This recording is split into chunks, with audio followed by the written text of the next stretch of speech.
Driver లేకుండా auto move అయిపోయింది. Matter ఏంటంటే ఈ రోజు మేము హైదరాబాద్ వెళ్తున్నాం అనమాట.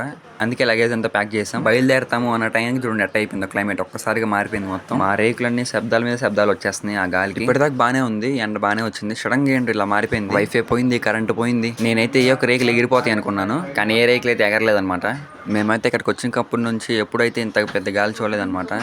ఇదే గాలి దగ్గర దగ్గర 1 అవర్ వచ్చిందనమాట నాన్ స్టాప్. మేము బయటకు వచ్చి ఇంత చూస్తున్నాం అంటే మా సోలార్ ప్యానల్ చర్చి మీద ఉందనమాట. అది ఎగిరిపోద్దామని భయం వేసి బయటకు వచ్చి చూస్తున్నాము. ఇప్పుడైతే గాలి అయితే తగ్గిపోయింది అనమాట. అందుకే అలా జస్ట్ కూర్చొని రిలాక్స్ అవుతున్నాము. ఇంకా క్లైమేట్ అయితే బాగుందని మేమైతే కొంచెం లేట్ అయినా సరే బయలుదేరిపోతున్నాము. మనమైతే సగం దూరం వచ్చేసిన తర్వాత అయితే చాలా ట్రాఫిక్ అయింది. ఏంటా అని చూస్తే చెట్టు పడిపోయింది అనుకుంటా, ఇంతటి గాలి వచ్చింది. అందుకే జేసీపీ వచ్చి దాన్ని తీస్తుంది. ఇప్పుడే తినడానికి అయితే పెట్రోల్ బంక్ లాగామన్నమాట. తినడానికి వాటర్ కావాలి కాబట్టి వాటర్కి వెళ్తున్నాను. దగ్గర దగ్గర మనం తెలంగాణకు ఎంటర్ అయ్యాము, అంటే ఆంధ్ర దాటిపోయాం అనమాట. పప్పు, చికెన్ పకోడీ, ఉల్లిపాయ సూపర్. ఇంకా అలాగే సగం దూరం వచ్చేసాం అనమాట.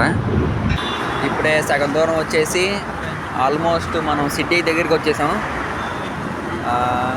కాఫీ తాగడానికి కానీ ఆగామన్నమాట. ఇది ఎవరికైనా తెలిస్తే కామెంట్ చేయండి. అదేనండి మన రామోజీ ఫిల్మ్ సిటీ అనమాట. ఇక్కడే చాలా సినిమాలు షూట్ అవుతాయి. ఇక్కడ దారిలో అయితే చాలా వీడియోలు తీయలేదు నేను, ఓపిక లేక. ఇప్పుడే అయితే పెద్దమ్మ వాళ్ళ ఇంటికి వచ్చేసాము. వాళ్ళు పడుకున్నారు. మిడ్ నైట్ 1:30 అయింది అనమాట. డాడీ పార్క్ చేస్తున్నారు కారు.